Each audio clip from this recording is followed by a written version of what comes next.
simples com os irmãos. Coisas assim que falam o nosso coração. Nós estamos num tempo de edificar a casa do Senhor. Amém, meus irmãos? Sabemos que a luta é grande, mas maior é o que está em nós. Amém? Diga, maior é o que está em mim do que aquele que está no mundo. É isso mesmo. Você crê nisso de verdade? Crê mesmo? Então saiba de uma coisa, que o maior que está em você tem poder para te libertar de toda e qualquer dificuldade que você esteja vivendo. Ou afinal, ou o nosso Deus não é o maior e todo-poderoso? É ou não é, meus irmãos? Amém. Ele é o todo-poderoso. O Senhor que nunca perdeu batalha. Nunca perdeu batalha alguma. Aleluia. E se você pensar que a sua batalha está perdida, ela não está perdida. Só está perdida se você não convidou Jesus para entrar na tua batalha. Porque se você convidou Jesus para entrar na tua batalha, na tua guerra, você não vai perder nenhuma batalha. Agora, se você estiver tentando vencer com o seu braço, com a sua própria vontade, saiba de uma coisa, não acontecerá. Mas se você disser, Jesus, vem cá.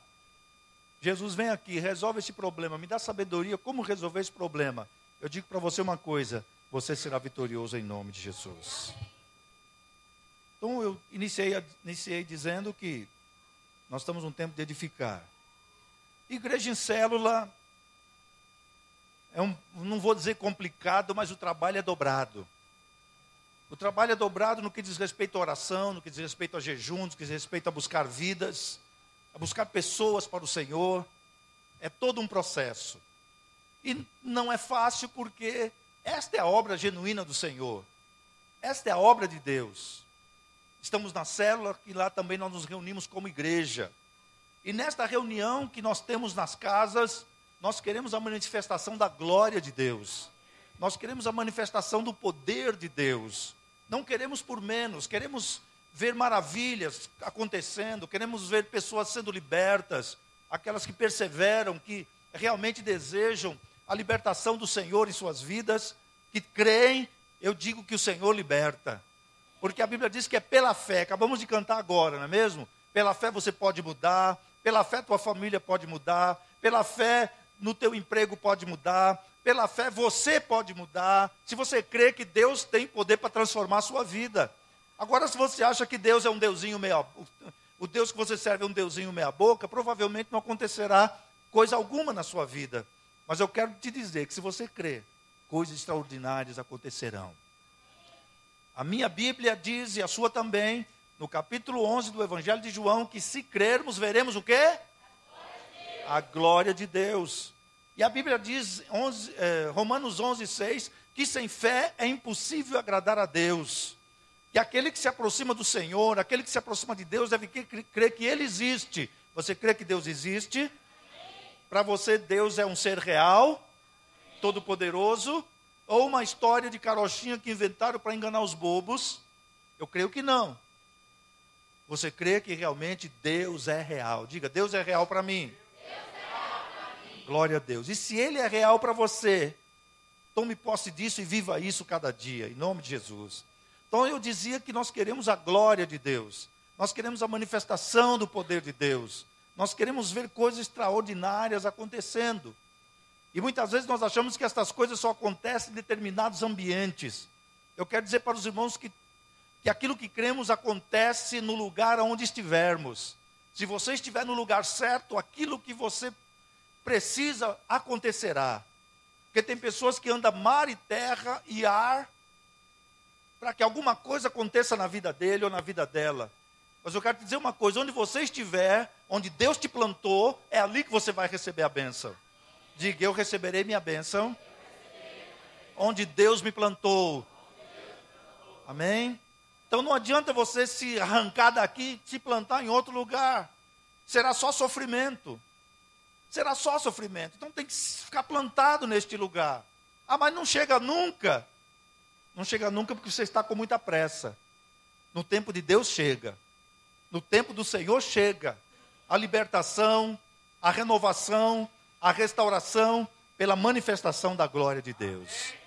Volto a dizer, comecei falando, lá alguns momentos atrás, falei que nós queremos a glória de Deus. Você quer a glória de Deus na sua vida?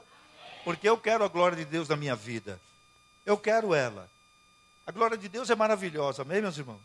Sem a glória de Deus, a vida fica dificílima de se viver. Sem a glória de Deus. A glória de Deus significa o quê? Significa a presença manifesta de Deus. Quando Deus se manifesta, quando mesmo eu só, na minha casa, no meu quarto, no meu momento devocional, de intimidade com Deus, orando ao Senhor, a glória de Deus se manifesta.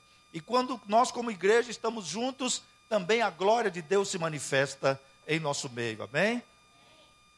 Para a glória de Deus se manifestar, nós precisamos, sempre foi necessário, 3 ingredientes. 3 ingredientes para a glória de Deus se manifestar. Primeiro, um templo. Segundo, um sacerdote. E terceiro, um sacrifício. Diga comigo, templo, sacerdote e sacrifício. Então essas 3 coisas eram importantes em todas as religiões e principalmente no judaísmo. Na religião judaica era importante essas 3 coisas. Vamos lá de novo, templo, sacerdote e sacrifício. Amém. Pastor Luísio conta que as igrejas, as micro-igrejas que foram abertas lá pelas bandas do interior de Goiás, os irmãos sofreram muito. Os irmãos começavam uma célula numa casa, e alguém dizia, mas nossa igreja é em célula, mas cadê o pastor de vocês? Nós não temos pastores, aqui nós somos, todo mundo aqui é ministro. Ah, não, isso é uma seita. Isso é uma seita. Negócio que não tem pastor, tem que ter pastor sim. Tem que ter pastor sim. É lógico que a igreja tem que ter uma liderança. Mas quando nós começamos a ler a Bíblia, principalmente o Novo Testamento, nós entendemos que todos nós somos ministros. Amém? Você crê que você é um ministro de Deus? Amém. Agora eu te pergunto, o que você está fazendo com o ministério que Deus te deu? Se você é ministro, o que você está fazendo com o ministério que Deus te deu? Está botando na cumbuca e pendurando na parede? Esperando um dia chegar um anjo e dizer, meu servo, agora eu vou te usar. O que você está esperando? Se Deus te deu um ministério, levanta, meu filho. Levanta e vamos ser usados por Deus. Porque você não acabou de dizer que você é ministro agora? Amém? Não sei qual é o ministério para o qual Deus te chamou, mas uma coisa eu sei, Ele te chamou. Porque se você é membro do corpo de Cristo, não existe membro problemático que não funciona. Se não está funcionando, vamos para o discipulado que você vai funcionar. Vamos para o discipulado. Aí você vai funcionar. Então precisava de um templo. Então os irmãos começaram a sofrer. Muitos irmãos começaram a ser pressionados e perguntavam, mas escuta, vocês não têm templo? Onde é que é a igreja de vocês? Porque confunde 4 paredes com igreja. Quem é a igreja, irmãos? Diga assim, eu sou igreja. E quando nos reunimos, somos igreja. Amém. Então os irmãos ficavam pressionados. Muita pressão. Quer dizer que vocês não têm igreja, não têm pastor e estão dizendo que são crentes? Isso é uma seita diabólica. Esse negócio de célula é do capeta. Isso aí não é de Deus. E os irmãos, coitados, novos convertidos, muitos deles ficavam assim, atrapalhados. Porque os próprios crentes eram contrários à obra de Deus. Porque eram templistas. O que significa templistas? Aquelas pessoas que acham que só tem característica de religião se existir um templo. Quando eu comecei a Comunidade Betânia, há 12 anos atrás, que amanhã completará 12 anos... Amanhã completará 12 anos que começamos a Comunidade Betânia. Tinha gente que era preocupada, nós vamos alugar um salão. Eu falei, gente, uma garagem no fundo de um porão para mim é o suficiente. Porque a visão é nós começarmos com célula nas casas. Essa é a nossa visão. Enfim, alugamos um local, que eu já contei várias vezes para os irmãos, em cima de um restaurante, que a gente saía de lá cheirando picanha, picanha e pizza e batata frita, enfim. Muito bem. E hoje estamos aqui, depois de passar 12 anos, estamos aqui. Tem 2 anos que nós estamos aqui. Mas havia uma preocupação muito grande, até com placa. Precisamos pôr uma placa. A placa. E aquela placa, só a graça de Deus. Eufrásio lembra da história da placa. Só a graça. Botou a placa, daqui uns dias a prefeitura veio, tira tudo quanto é placa. Todo mundo teve que tirar a placa. Mas não falei que não adiantava colocar placa? Não, mas temos que fazer conhecidos. Olha, irmãos, a igreja do Senhor Jesus Cristo, ela é conhecida pelo mover de Deus nela. É o Espírito Santo que torna a realidade. As pessoas podem entrar aqui, mas que igreja é essa? Entra, senta e fica aí. Fica aí, você vai começar a ver o louvor, você vai começar a reparar no jeito dos irmãos, de como nos relacionamos, como nos cumprimentamos, a palavra. Você vai começar a falar, mas peraí, isso aqui tem jeito de igreja de crente. E tem jeito de ser povo de Deus. Então aqui é o meu lugar, estou aqui, amém? Glória a Deus. Então os irmãos muito preocupados com o templo, porque o templo era muito importante. Um local para as pessoas estarem juntas era muito importante. Não digo que não seja importante, mas não é isto que fará com que a presença de Deus se manifeste. Lá no Antigo Testamento, Deus se manifestava só aonde, gente? Aonde? Começou primeiramente aonde? No tabernáculo no deserto. Vocês lembram? Que Deus se manifestava lá, em cima do tabernáculo, tinha a coluna de fogo durante a noite e a coluna de nuvem durante o dia, não era assim? E quando aquela coluna se mexia, se movimentava, significava que tinham que desmanchar acampamento, porque Deus queria que o povo caminhasse. Então havia o tabernáculo. O tabernáculo durou alguns anos. Depois que o povo entrou na terra prometida, o tabernáculo durou alguns anos. Mas aí Davi teve o desejo de construir uma casa para Deus. Deus até aceitou aquilo, mas Deus falou assim, eu não preciso de casa para morar, porque não tem lugar nenhum que me cabe. Sabe lá um Deus como esse, irmãos? Que não tem lugar nenhum que cabe. Tem alguns que carregam alguns no pescoço, outros colocam outros pendurados em casa, mas o nosso Deus não tem lugar para ele. No mundo não tem lugar para ele, só tem um lugar que cabe ele. É o teu coração. Só aí cabe ele. Amém? Dizendo isso, eu quero dizer que, eu digo que o templo agora somos nós. Diga, eu sou o templo.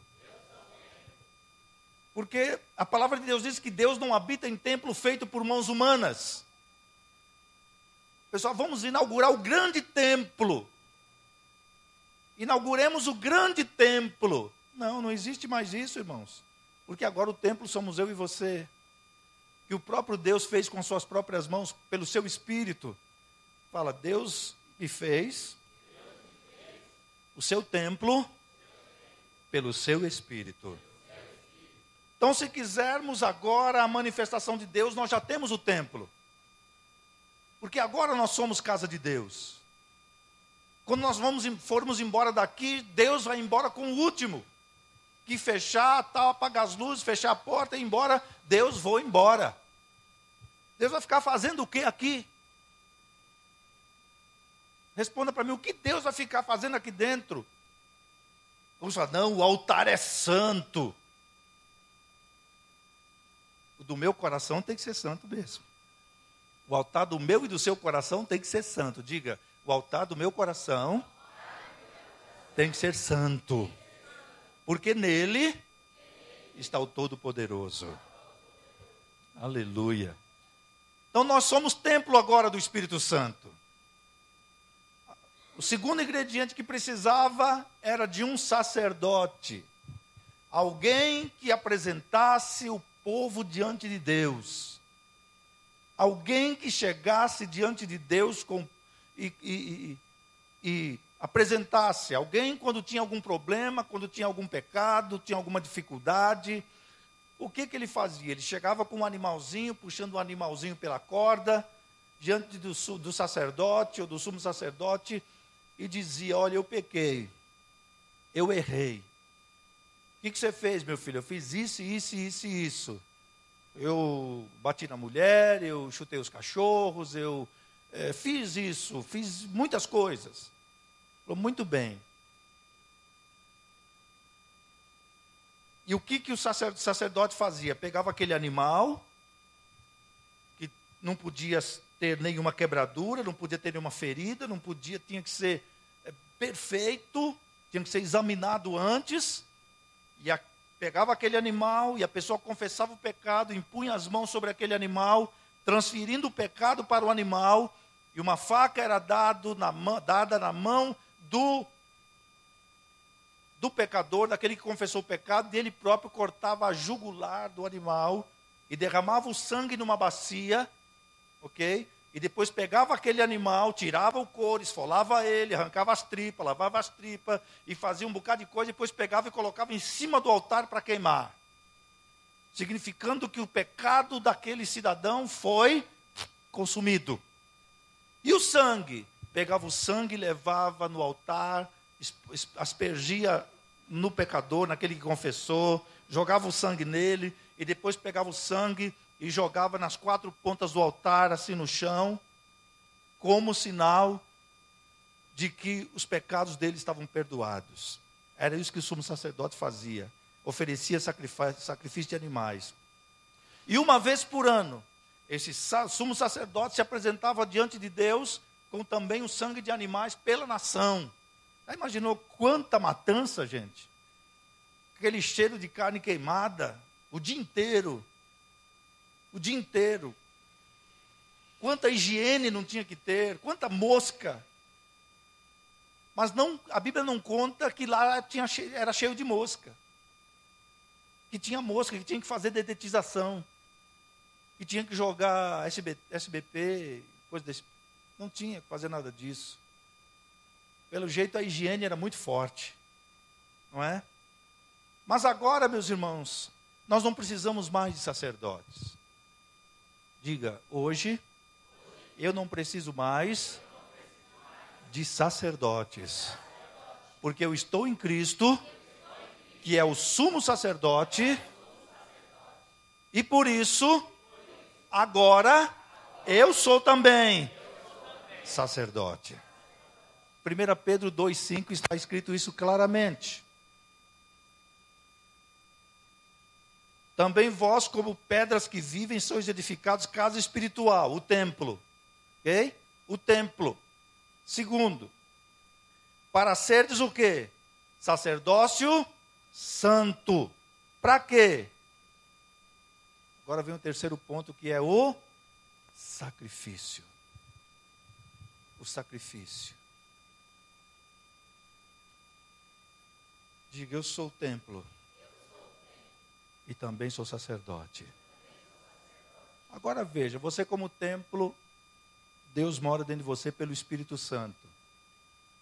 O templo, Deus que mora dentro de você, você acha que Deus toma umas canas de vez em quando? Deus toma umas pingas de vez em quando? Deus fuma umas pedras de vez em quando?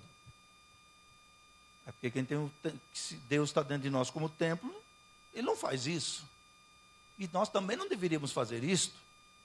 Não é não? O apóstolo Paulo diz assim, nós que somos templo do Espírito Santo, não podemos pegar o templo do Espírito Santo e misturar com a prostituta. O apóstolo Paulo diz isso. Não podemos misturar o templo de Deus com as prostitutas, porque lá na igreja de Corinto estava acontecendo isso. Era uma igreja complicada, a igreja de Corinto. Complicada, eu já falei isso para os irmãos. A igreja de Corinto era complicada. Os irmãos terem uma ideia. Uma igreja cheia de dons espirituais, mas tinha muitos partidos dentro da igreja. Eu sou de Paulo, quem mais? E eu sou de Cefas ou de Pedro. E tinha uns santarrões que diziam, nós somos de Jesus. Somos de Cristo. Nós não misturamos com a ralé. Somos de Cristo. Está lá pelo capítulo 2 e 3 de 1 Coríntios. O problema era tão sério naquela igreja, irmãos, aqueles que leem a Bíblia sabem, que o filho mantinha relações sexuais com a madrasta e estava dentro da igreja como se nada tivesse acontecido.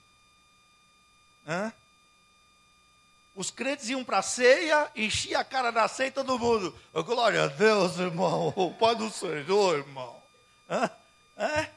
Os irmãos iam tudo para a ceia e enchia a cara.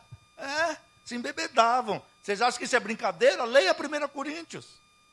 Leia 1 Coríntios.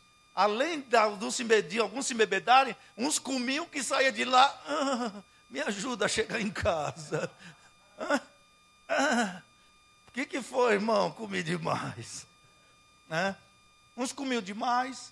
Tinha um problema tão sério que os crentes gostavam de comer despacho. Numa linguagem assim bem atual. Sabe por quê? Porque eles gostavam de ir nos templos consumir carne sacrificada aos ídolos.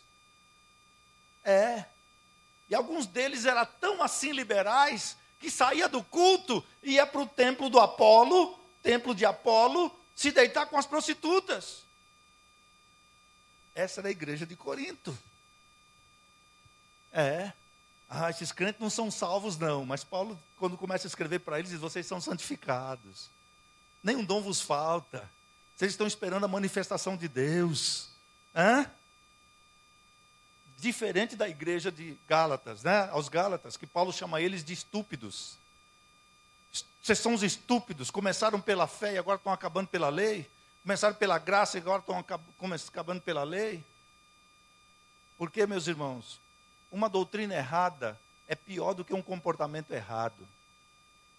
Porque um comportamento errado tem conserto. Uma doutrina errada gera um comportamento errado também, que fica muito difícil de mudar. Muito difícil de mudar. Eles até acreditavam que a ressurreição já tinha sido feita. Tinha uns lá que estavam se batizando pelos mortos. Olha os probleminhas que tinham na igreja de Corinto. Vocês nunca perceberam isso lá naquela carta, não? Nunca perceberam? Aqueles que leem, vamos lá, aqueles que leem nunca perceberam esse tipo de coisa lá? Pois é. Tinha confusão sobre os dons espirituais. Um aqui começava a falar em línguas, outro começava a gritar lá no fundo. Um começava a profetizar aqui, o outro falava, cala, que é o Senhor que está falando. E começava aquela bagunça no meio da igreja. Quem entrava no meio do culto sabia, espera aí, aqui é hospício, aqui é... O que é aqui? O que é aqui? Uma igreja problemática. Mas Deus amava aquele povo como ama nós também. Amém, meus irmãos? Então nós somos o templo do Espírito Santo. E Paulo diz assim, eu falei tudo isso para que os irmãos entendam o que o apóstolo Paulo diz. Vocês vão pegar o templo de Deus, o seu corpo, e vai misturar com a prostituta. Porque quem se mistura com a prostituta faz um corpo com ela. Quer dizer, quando você faz um corpo com ela, significa que você casou com ela. Fazer um corpo é a mesma coisa de casar. Quando um homem anda com uma mulher que não é sua esposa e mantém relações sexuais com ela, significa que ele casou com ela. Fez uma aliança de sangue com ela. A mulher também da mesma forma. Quando anda com um homem que não é o seu marido, significa que ela casou com ele. E a Bíblia diz, irmãos, nós somos agora templo do Espírito Santo. Nós não podemos andar nesse tipo de prática. E o apóstolo Paulo diz assim, e o Espírito Santo que habita em vocês tem ciúmes. Você sabia que o Espírito Santo tem ciúme por você? Quando você vai fazer alguma coisa errada, o Espírito Santo fica fazendo, mas ele vai mesmo fazer aquilo? Ela vai mesmo fazer aquilo? Vai mesmo? Queria que ela não fizesse, queria que ele não fizesse. Mas aí simplesmente nós somos muito moles de coração, né? Coração mole o nosso, né? Mole igual uma pedra. E simplesmente o Espírito Santo está falando, não vai, não anda, não faz, não isso, não aquilo. Simplesmente nós vamos e transgredimos e entristecemos o Espírito de Deus. Nós somos o templo, diga, sou o templo. Sou nova criatura. Amém. Então, para a manifestação de Deus, da glória de Deus, nós precisamos então do quê? Precisamos do quê, gente? 1, 2, 3. Templo e sacrifício. Amém. Glória a Deus. Então nós somos o templo agora. A glória de Deus se manifesta através de você. Diga, a glória de Deus se manifesta através de mim. Amém. Esse templo tem que estar limpo, purificado. Nós, como sacerdotes, devemos também estar em santidade diante do Senhor. Em terceiro lugar, o que precisamos é do quê? Sacrifício. Amém? Hoje não se oferece mais, pelo menos depois de Cristo, o cristianismo, nós não precisamos mais de sacrifícios de animais para nos apresentarmos diante de Deus. A Umbanda, o Candomblé, o satanismo, faz muito disso. Oferece sacrifícios para tentar agradar os seus deuses, os seus guias, né? Porque eles sabem que o sangue tem uma importância muito grande. Dizem eles que o sangue é como se fosse a chave para abrir portais espirituais. É o que eles dizem, que o sangue é para abrir portais, presta atenção aqui, gente. É para abrir portais espirituais. Por isso que fazem muito dessas coisas, de derramar sangue.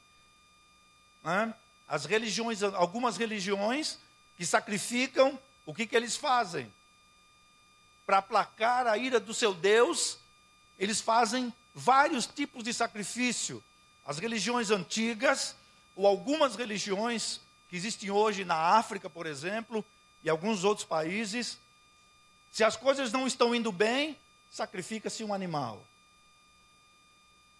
Se o negócio continua não indo bem, se não chove, se a colheita não vai bem, sacrifica-se um animal maior. Se as coisas continuam não bem, faça o sacrifício humano. Começando com uma pessoa importante. Vocês já viram isso muito em filmes.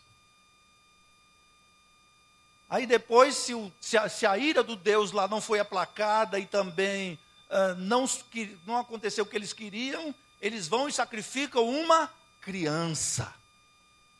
Sacrificam uma criança. Se o negócio não andou bem, então eles falam, agora nós temos que pegar então uma virgem aqui do nosso vilarejo e sacrificar. Vou dizer uma coisinha aqui só para vocês. Muitas dessas crianças que somem, onde vocês imaginam que vão? Para onde vocês imaginam que vão essas crianças? Vão para esse tipo de coisa. Sacrifício, tirar órgãos e assim por diante. Então eles fazem esse tipo de sacrifício para tentar aplacar o seu Deus. Mas agora nós não precisamos mais de sacrifícios. Porque agora eu e você somos o sacrifício. Mas em que sentido? Vamos continuar lendo 1 Pedro 2,5. Sacerdócio santo a fim de oferecer de sacrifícios espirituais, agradáveis a Deus, por intermédio de Jesus Cristo. Então agora pelo fato de nós estarmos em Cristo, nós somos o sacrifício. Porque o que diz Romanos capítulo 6? Que quando Jesus morreu, o que aconteceu? Nós morremos junto com Ele. Amém? Diga, quando Jesus morreu, eu morri junto com Ele. Quando Ele foi sepultado, eu fui sepultado junto com Ele. E quando Ele ressuscitou, eu ressuscitei junto com Ele, para viver uma novidade de vida. Capítulo 12 de Romanos diz assim: rogo-vos, porém, irmãos, rogo-vos pelas compaixões de Deus, pelas misericórdias de Deus, que apresenteis o quê? Vossos corpos em sacrifício, o quê? O sacrifício tem que ser o quê, gente? Não, tem que ser primeiro o quê? Vivo. Diga, vivo. Então agora nós não oferecemos mais sacrifício morto, de aves, de carneiros e de bodes. Agora o sacrifício vivo é você, viu, Letícia? É você. Você agora é sacrifício vivo para Deus. Sabe para quê? Para apresentar o seu sacrifício de louvor e de adoração a Deus. Agora é sacrifício vivo. Diga, sacrifício vivo. Sacrifício vivo. Amém. E depois que ele é vivo, ele tem que ser o quê? Santo. Isto é, separado. o nosso corpo. Agora você não precisa mais se cortar como os profetas de Baal faziam para agradar a Deus. Não precisa mais derramar o seu sangue. Não precisa mais andar de joelho pagando a promessa lá. Não precisa mais. Não precisa derramar sangue para aplacar a ira do Deus. Não precisa mais disso. Porque agora o sacrifício é vivo e santo. Em terceiro lugar, ele tem que ser o quê? Agradável. Porque quando o sacerdote levava aquele sacrifício para o altar do holocausto, para ser queimado, diz que a fumaça daquele sacrifício ia nas narinas de Deus, e Deus respirava o aroma daquele sacrifício de modo agradável. Então agora o nosso sacrifício tem sido agradável. Senhor Deus está... Não estou falando aqui a questão de desodorante, de perfume, isso aqui, não estou falando nada disso, tá? Eu estou falando de conduta de vida. A nossa conduta de vida tem sido agradável, Senhor. O que temos apresentado ao Senhor, Deus tem dito, é o bom perfume do meu filho que está nela. É o bom perfume do meu filho que está nele. A Bíblia não diz que nós temos que transmitir e exalar o bom perfume de Cristo? Como sacrifício vivo, este perfume tem que exalar na nossa vida, em nome de Jesus. Então ele é vivo, ele é santo e ele é... Para que temos que experimentar? Para quê? Para que experimenteis. Vamos lá, para que experimenteis. Muito bem, a boa, agradável e perfeita vontade de Deus. Você está oferecendo o seu corpo ao Senhor, ou você está oferecendo para outras coisas? Para o que você está oferecendo o seu corpo? Ele é o templo do Espírito Santo. Você é sacerdote. Por que será que a glória de Deus não se manifesta na sua vida? Eu estou tão seco, estou tão vazio, eu vou na igreja e não recebo nada, não acontece nada na minha vida. Eu quero te perguntar, você como templo, como é que está? Como é que está você como templo? Como é que está você como sacerdote? Como é que está você como sacrifício? É lógico que isto não é mérito nenhum nosso. Deus nos aceita porque nós estamos em Cristo. Diga, Deus me aceita. Porque eu estou em Cristo. E Cristo está em mim. Amém. Então, quando esses três ingredientes se juntam, a glória de Deus se manifesta. A glória de Deus resplandece e nós podemos desfrutar da vida poderosa do Senhor. Aleluia. Portanto, irmãos, na nossa célula, se houver esses três ingredientes, você vai para a célula dizendo, bom, eu sou o templo, eu sou o sacerdote, eu sou o sacrifício. E nesta noite a glória de Deus vai se manifestar, porque o templo está limpo, o sacerdócio está em santidade e o sacrifício é vivo. Quando você chegar na célula e começar a orar, capeta que se segure, porque a glória de Deus vai se manifestar em nome de Jesus. A glória de Deus, diga, eu tomo posse da glória de Deus na minha vida, para que eu possa experimentar mais profundamente da sua graça. Amém, Jesus. Então hoje nós não precisamos de templo para adorar a Deus, porque aonde você estiver, o Senhor está. Porque agora você é templo. Os filhos de Eli, Ofni e Finéias eram homens perversos, maus, adúlteros, filhos de Belial, como diz o texto lá de 1 Samuel. Eram homens de Belial, que eram sacerdotes, filhos de Eli. Mas como eu disse, eram de um caráter muito terrível. E estavam oferecendo ocasião para Deus matá-los. E o Senhor ia fazer isto. E ele simplesmente, com a vida errada, queria pegar a arca do Senhor para servir como amuleto numa guerra. Irmãos, a presença de Deus na nossa vida não é um amuleto. Não pode ser tratada como amuleto. Tem pessoas que querem Jesus só para resolver um problema da hora. Um problema circunstancial. Mas eu quero dizer uma coisa. Acima de tudo, Deus quer morar dentro de você. Ele quer morar na sua vida. Portanto, na nossa célula agora, nós não podemos dizer que a presença de Deus não está lá. Ela só não estará lá se o templo não estiver adequado, se o sacerdote não estiver adequado e se o sacrifício não estiver adequado. E essas três coisas estão reunidas em nós. Essas três coisas. Sabe lá, irmãos? Vocês já pararam para pensar que responsabilidade, mas também que glória? Não é uma glória? Você ser o templo, você ser o sacerdote e ser o sacrifício ao mesmo tempo? Essas coisas lá em Israel eram distintas. E agora, pelo fato de nós estarmos em Cristo, tudo agora é uma coisa só em nós. E você pode louvar a Deus por isso? Pode glorificar o nome do Senhor? Amém. Nesta noite, você que ainda não é um templo, ainda que não é um sacerdote, ainda não é um sacrifício a Deus, sacrifício vivo para Deus, porque você ainda não entregou sua vida para Jesus, ou sei lá, está distanciado do Senhor. Eu quero te perguntar, você quer entregar sua vida para Jesus hoje? Entender realmente como isso se processa? Para que você realmente saiba o que é que Deus quer de você? Porque Deus quer manifestar a glória dele na sua vida, mas depende de você. A Bíblia diz, eis que estou à porta e bato. Você quer isso na sua vida? Você quer simplesmente só chegar próximo assim e desfrutar de alguma coisa e ir embora? Deus tem muito mais para você. Deus tem muito mais para o seu coração. Aleluia. Sabe lá o que é ser sacerdote, ser templo e ser sacrifício? É coisa gloriosa.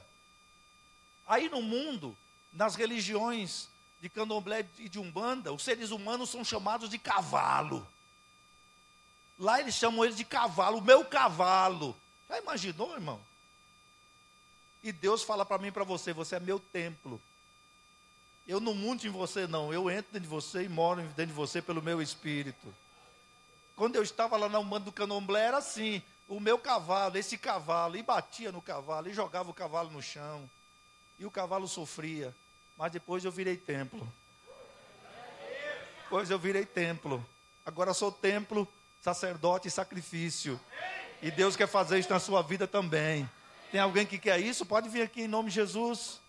Aleluia. Alguém que quer entregar sua vida para o Senhor? Alguém que há muito tempo não experimenta essa glória, essa maravilha na sua vida? Vem, vamos em pé, irmãos, orar em nome de Jesus.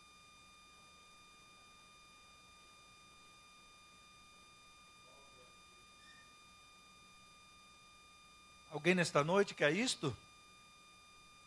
Aleluia.